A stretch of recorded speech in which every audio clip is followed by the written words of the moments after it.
네, 이첩 관련돼서요. 그 우성태 경감님,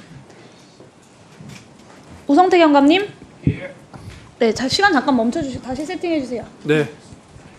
네, 자, 마이크. 우생태 예. 경감님. 네. 네. 10월 6일에 최경욱 폭력계장이 와서 예. 위반 검토를 끝냈다. 영등포서의 의견을 들으러 왔다고 지금 주장하고 있는 그 회의에서 예. 우성태 경감께서는 뭐 그건 좀 아닌 것 같다. 그리고 진만선 경감도 계속해서 이것에 대한 항의를 진행했다고 들었는데 맞습니까? 예. 네. 이첩에 대한 항의를 이 당시에 팀에서 한 거고, 이에 대해서 싸움이 격해지니까 백혜령 증인님 잠깐 나와주시겠어요? 네. 멈춰주세요. 이에 대한 싸움이 격해지니까 증인께서 이 싸움을 말리면서 이첩하라면 해야지 어떡하겠냐, 이첩하겠다라고 하고 배웅하면서 공문으로 보내달라라고 요구하신 거 맞죠? 아니요. 그 정확하게 하면 네, 제가 백혜룡 증인에게 제가 여쭤봤습니다. 마중 나가서 네. 최영욱 계장한테 당연히 공문으로 보내야 됩니다. 킥스 네. 형사사법 시스템에 공문으로 철회져야 됩니다. 네, 그렇습니다. 수사 규칙에 따르면 당연히 이것은 공문으로 이첩을 해야 되는 거고, 그래서 공문을 보내라고 했는데 당시에 최상병 사망 사건에 이첩 관련된 문제가 한참 논란이 되던 중이었습니다. 그래서 당시 그 경찰 지휘부에서 최종적으로 이첩 공문을 보내지 못한 것이지 이것을 이첩하려고 하지 않았다, 단순히 검토만 했다라고는 볼 수 없다는 점 오늘 청문회에서 명확히 해야 될 것 같고요. 백혜령 증인에게 마저 질의하도록 하겠습니다. 조병루 증인에 대한 경찰청 감사 진행 과정에서 백혜령 증인도 경찰청의 사실관계 조사를 받았죠? 네, 그렇습니다. 조사 당시에 조병루 증인과의 10월 5일 통화에서 같은 정부 일원이니까 무리하게 안 할 거라고 미리 말해뒀다. 야당 좋을 일 있냐? 이런 발언을 했다는 내용도 그대로 진술하셨습니까? 네. 네.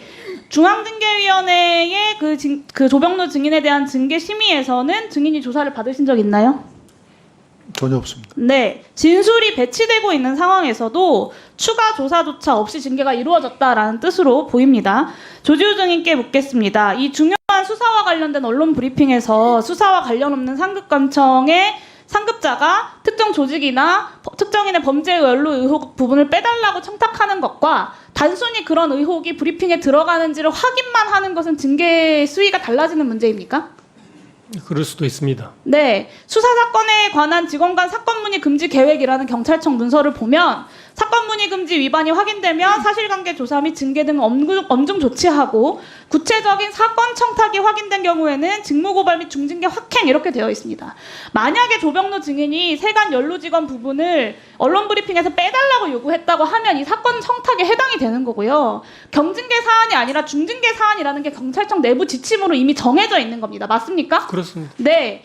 조병루 증인에 대한 감찰 결과 요지서를 보면요. 대상자가 관련자에게 브리핑 시 세관 관련 내용을 제외하라는 것이 아니라 들어가는지 여부를 문의한 것이라고 기재하고 있습니다. 이게 무슨 뜻이냐면 방금 조지호 증인은 이것이 중징계 사안이 맞다라고 하셨지만 경찰청 감찰에서부터 1분만 더 주십시오. 마무리하겠습니다. 네, 30초 내에 정리해 네. 주십시오. 경찰청 감찰에서부터 백혜룡 증인의 진술을 배제하고 조병루 증인의 진술을 그대로 인정한 거고요. 이 판단이 경찰청의 중앙징계위 징계 요구 과정에서도 똑같이 이어졌다는 겁니다. 경찰청이 제출한 문서가 그렇게 애초에 되어 있었다는 거예요. 인정하십니까? 그거는 그 감찰에서 객관적으로 조사하고 판단했을 거로.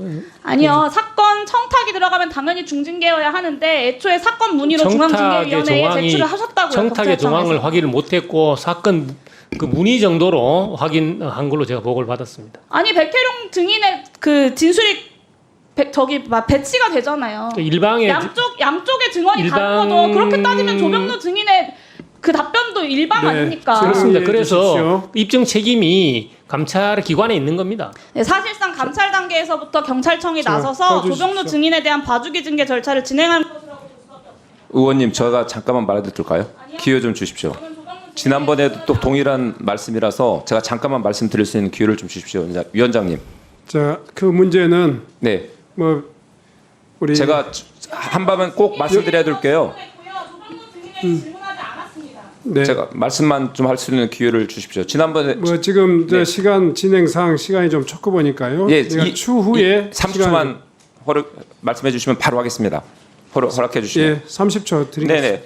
그 중앙징계위원회에서 제가 변호사 입회하에서 성실히 임했고요. 또 하나는 그 자료 중에 이 백혜령 경정에 녹취록이 그대로 제공된 것으로 제가 알고 있습니다. 이번에 최근에 공개된 녹취록이 그대로 보게 되면 그 내용이 너무나 과정이 정확히 자, 나와 있기 때문에 됐습니다. 네 그렇게 저 여전히 판단한 것으로 알고 녹취록에 있습니다. 대해서 너무 연연하시는데 네네. 녹취록의 그 시제를 정확히 따져 보시면 그 내용에 대해서 충분히 저희들이 판단할 수 있습니다. 네네. 예, 뭐 이상으로 하겠고요. 다음.